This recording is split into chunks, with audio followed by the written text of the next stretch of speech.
आज देखने वाले हैं जीएसटी का पार्ट नंबर 7, जिसमें देखेंगे कि जीएसटीआर 2A और जीएसटीआर 2B में क्या डिफरेंस है। ठीक है, हमने जीएसटीआर 2B कर लिया था, उसमें क्या किया था हमने कि परचेजेस का, हाँ परचेजेस का डेटा हम डालते हैं 2B में, और जीएसटीआर 1 में हम क्या डालते हैं, सेल्स का डेटा, और जीएसटीआर 3B में हम हाई टीसी क्लेम करते हैं, है ना। तो जीएसटीआर 2B देख लिया था हमने, आज ये भी देखेंगे कि जीएसटीआर 2A क्या है और जीएसटीआर 2A और 2B में डिफरेंस क्या है। ठीक है, तो ये सपोज हमारा सप्लायर है, ठीक है, इसने जीएसटीआर 1 फाइल किया, वो किसके लिए होता है, हाँ सेल्स के लिए, है ना। तो हमारा सप्लायर है, ठीक है, उसने जीएसटीआर 1 सेल्स के लिए जो है वो फाइल किया, और हमारा जो अकाउंट है उसमें किस में रिफ्लेक्ट होगा, जो हाँ जीएसटीआर 2B में भी होता है और 2A में भी होता है। अब ये देखेंगे कि इसमें डिफरेंस क्या है। ठीक है, तो जीएसटीआर 2B जो है वो उसमें डेटा रिफ्लेक्ट होता है 12 या 13 जो है हर महीने की डेट। ठीक है, 12 या 13 को एवरी मंथ ये फ्रीज हो जाएगा, उसको फिक्स कर देते हैं। हाँ फ्रीज कर देते हैं, क्योंकि हमें क्लेम लेना है जीएसटीआर 2B के अकॉर्डिंग, ना कि 2A के अकॉर्डिंग। तो इसमें फिर डिफरेंस क्या रहता है दोनों में, 2A भी वही डेटा दिखाता है, 2B भी वही डेटा दिखाता है, बट जो 2B है ना वो आपको करंट मंथ का डेटा दिखाता है, और 2A में जो सारा डेटा है वो रहता है।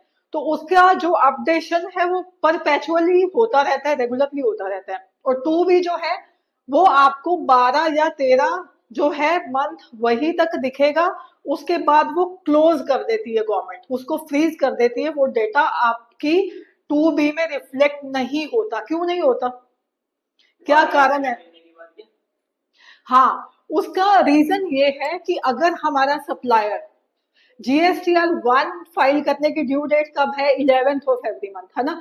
तो वो अगर 11th of every month return file कर देता है, सपोज जून का उसने 11 जून तक फाइल कर दिया हमारे सप्लायर ने, तो हमारे 2B में दिख जाएगा, अच्छा, और 2A में भी दिखेगा। हाँ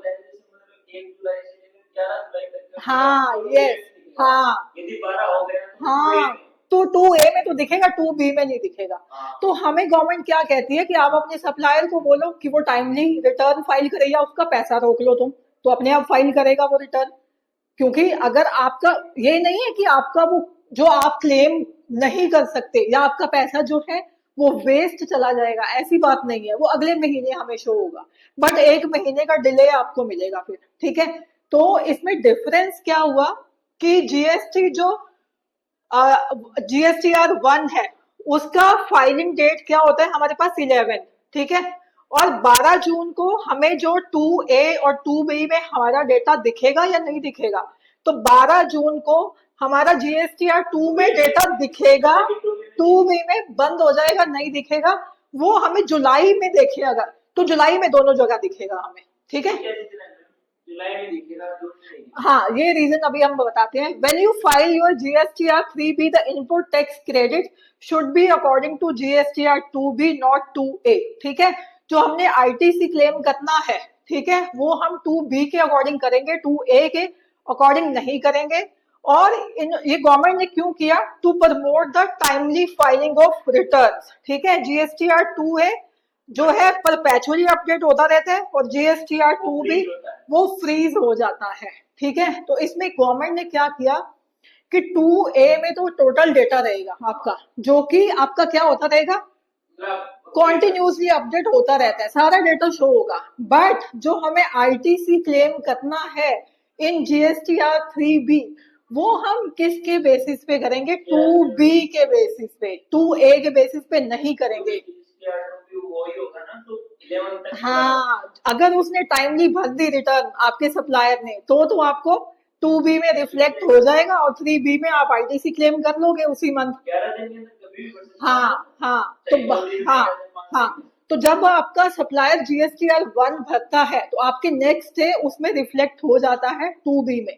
अगर उसने लेट फाइल की रिटर्न, तो हमें उस मंथ वो रिफ्लेक्ट नहीं होगा, तो हमें 1 महीने का जो डिले है वो सफर करना पड़ेगा, वो फेस करना पड़ेगा। तो हमें जो आईटीसी था हमारा जून वाला, वो जुलाई में फिर हम क्लेम कर सकते हैं।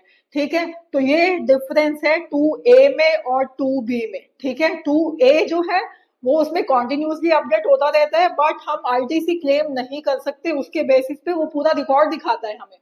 हमें जो आईटीसी क्लेम करना है वो 2B के अकॉर्डिंग क्लेम करना है, और वो हम जून का मंथ जो है उसी में अगर हम चाहते हैं कि हम आईटीसी क्लेम करें, तो आपके सप्लायर को टाइमली रिटर्न करना पड़ेगा। जो है वो फाइल करना पड़ेगा। अगर वो लेट करता है तो फिर हम आईटीसी जो है जून का जून में क्लेम नहीं कर सकते, वो रिफ्लेक्ट नहीं होगा, फिर वो हमें जुलाई में रिफ्लेक्ट होगा। ठीक है। तो जुलाई में जैसे मैं इसलिए होगा ना कि जून का तो उसका ये जून तक मतलब खत्म हो गया, हाँ वो तो दिख रहा है 2 में, हाँ लेकिन जुलाई स्टार्ट होगा तो इसलिए 2B में दिखेगा ना। हाँ हाँ तो वो 2A में तो हाँ हाँ 2A में सारा आपको डेटा दिखता रहेगा। हाँ हाँ।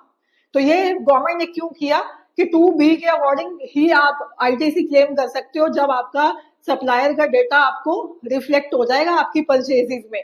तो ये टाइमली रिटर्न को प्रमोट करने के लिए गवर्नमेंट ने किया। तो इसको हम प्रैक्टिकल भी देखेंगे कि हमें प्रैक्टिकल जब जीएसटी का पोर्टल में हम फाइल करते हैं तो हमारे जो सारे इनवॉइसेस है वो शो हो रहे हैं 2B में या नहीं हो रहे, तो उसको कैसे रिकंसाइल करेंगे हम। ठीक है।